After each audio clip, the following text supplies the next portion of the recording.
भारत में स्त्री और पुरुष की जनसंख्या। अभी हमने जनसंख्या का वृद्धि और उसके कद के बारे में पढ़ा।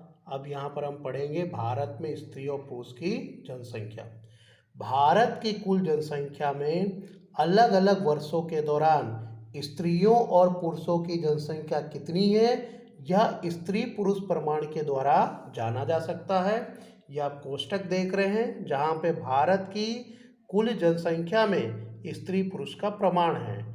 वर्ष 1951 में पुरुष की संख्या 18.55 करोड़ थी, जबकि स्त्रियों की संख्या 17.56 करोड़ थी। 1991 में पुरुषों की संख्या 43.92 करोड़ और स्त्रियों की संख्या 40.71 करोड़।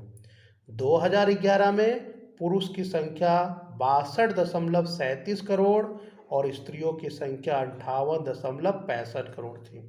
तो 1951 से लेकर 2011 का जो ये कोष्टक दिया गया है, उससे ये प्रतीत होता है कि पुरुषों की संख्या की तुलना में स्त्रियों की संख्या हमेशा कम रही है। आपको इसमें 2011 का खास याद रखना है कि पुरुष की संख्या 51.54% और स्त्रियों की संख्या 48.46%। ये दोनों प्रतिशत आपके लिए विशेष महत्व रखता है। भारत में जाति प्रमाण का बंटवारा, उसका विश्लेषण और परिणाम। 1951 से 2011 की समय अवधि के दौरान पुरुष की कुल जनसंख्या स्त्री की कुल जनसंख्या में लगातार बढ़ोतरी हुई, जो ऊंची जनसंख्या वृद्धि दर का परिणाम है। प्रतिशत की दृष्टि से देखें तो 1951 में कुल जनसंख्या में पुरुषों की संख्या 51.37% थी, जो 2011 में 51.54% हुई, अर्थात 0.2% की बढ़ोतरी दर्शाता है। यह स्त्री की संख्या से पुरुषों की अधिक संख्या को दर्शाता है। तीसरा विश्लेषण, प्रतिशत की दृष्टि से 1951 में कुल जनसंख्या में स्त्री की संख्या 48.63% थी, जो 2011 में घटकर 48.46% हो गई, अर्थात 0.17% की कमी हुई, जो पुरुषों की तुलना में स्त्रियों की घट रही संख्या को दर्शाता है। यह आने वाले वर्षों में एक चुनौती है। तो ये जो विश्लेषण है, अगर ये कोष्टक ऊपर का आप याद कर लेते हैं या बनाने आ जाता है, तो ये तीनों विश्लेषण आप दर्शा सकते हैं, जिसमें 2011 का प्रतिशत आपको खास याद रखना है। अब हम अगले प्रश्न की ओर चलते हैं। भारत में जाति प्रमाण। जाति प्रमाण हमेशा प्रति 1000 पुरुषों की तुलना में स्त्री की संख्या इस तरह से मापा जाता है। तो सबसे पहले जाति प्रमाण का परिभाषा, देश की जनसंख्या में प्रति 1000 पुरुषों पर, देश की जनसंख्या में प्रति 1000 पुरुषों पर स्त्रियों की संख्या को स्त्री पुरुष प्रमाण अथवा लिंग प्रमाण अथवा जाति प्रमाण के रूप में जाना जाता है। जैसा कि मैंने आपको बताया कि 1000 पुरुषों की तुलना में स्त्रियों की संख्या यह जाति प्रमाण बताता है, जिसके 3 नाम है। स्त्री पुरुष प्रमाण कह सकते हैं, लिंग प्रमाण कह सकते हैं अथवा जाति प्रमाण। प्रति 1000 पुरुषों पर स्त्रियों की घटती संख्या ने देश में कई विषमताओं को जन्म दिया है। स्त्री पुरुष प्रमाण के बीच अधिक विषमता हो तो विवाह, परिवार, प्रजनन, अर्थव्यवस्था इत्यादि में अनेक प्रश्न उपस्थित होते हैं। ये आपको मैं फिर से दोहरा रहा हूँ कि अगर पुरुषों की तुलना में स्त्रियों की संख्या लगातार कम रही तो विवाह के समय में परेशानी, परिवार के समय में परेशानी और प्रजनन के समय में कई समस्याओं का सामना करना पड़ सकता है। और ये कई बार के प्रश्न उत्पन्न होते हैं, अनेक प्रश्न उपस्थित होते हैं, जो यहाँ पर बताया गया है।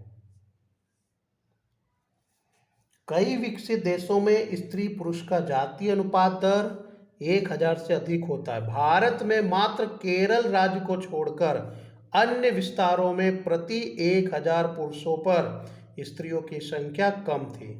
केरल में 2011 में प्रति 1000 पुरुषों पर स्त्रियों की संख्या 1084 थी। स्त्री पुरुष प्रमाण में विषमता के लिए कई सामाजिक, आर्थिक सांस्कृतिक कारणों को जिम्मेदार माना जाता है। भारतीय समाज में प्राचीन समय से स्त्रियों का स्तर नीचा रहा है। लड़कियों को पोषणयुक्त आहार, स्वास्थ्य, शिक्षा के क्षेत्र में पर्याप्त ध्यान नहीं दिया गया था। दहेज प्रथा के कारण भी लड़कियों के प्रति उपेक्षित व्यवहार किया जाता है। लड़कियों को कम उम्र में विवाह, अति गर्भावस्था के कारण उनके स्वास्थ्य पर विपरीत असर होता है। यानी लड़कियों के कम उम्र में विवाह कर देने से वह जल्दी जल्दी गर्भ धारण कर लेते हैं, जिसके कारण उनके स्वास्थ्य पर विपरीत असर पड़ता है। इसी कारण से लड़कियों में बाल मृत्यु और वयस्क स्त्रियों में मृत्यु दर ऊंचा रहता है, जिसके कारण भारतीय समाज में कुल जनसंख्या में पुरुषों की अपेक्षा स्त्रियों का प्रमाण कम रहता है। ये जो मैंने आपको पैराग्राफ बताया, ये पैराग्राफ आपको अलग से 2 नंबर में पूछा जाएगा। प्रश्न इस प्रकार से होगा, लड़कियों का कम प्रमाण होने के कारण। यहाँ पर आप पेन या पेंसिल से प्रश्न लिख सकते हैं, लड़कियों का कम प्रमाण होने के कारण। तो ये अगर 2 नंबर में अलग से प्रश्न पूछा जाए अथवा 3 नंबर में, तो ये आपको प्रश्न बताना है। इस प्रश्न का उत्तर है कि लड़कियों को कम होने का प्रमाण किन किन कारणों से, तो ये सारे कारण आपको बताने हैं। यह आप देख रहे कोष्टक, भारत में जाति प्रमाण 1901 में प्रति 1000 पुरुषों पर स्त्रियों की संख्या भारत में 972 थी, जबकि गुजरात में 954। 2011 में 940 और गुजरात में 918। तो आप देख सकते हैं 1000 पुरुष के सामने गुजरात में मात्र 918 ही स्त्रियां हैं, जबकि पूरे भारत की औसत है 940। यह हमारे लिए काफ़ी ज़्यादा समस्या स्वरूप है, गंभीर समस्या है। इस कोष्टक के आधार पर से विश्लेषण लेते हैं। पहला नंबर, 1901 से 1991 के दौरान भारत में प्रति 1000 पुरुषों की तुलना में स्त्रियों की संख्या घट रही है, किंतु 2001 और 2011 के वर्ष के दौरान 1000 पुरुषों की तुलना में स्त्रियों की संख्या में मामूली सुधार देखने को मिला। वो इस कारण कि देश में बेटी बचाओ अभियान तथा बेटी जन्म को प्रोत्साहन दिया गया, इसलिए 2001 से 2011 के बीच पुरुषों की तुलना में स्त्रियों की संख्या में सुधार देखने को मिला।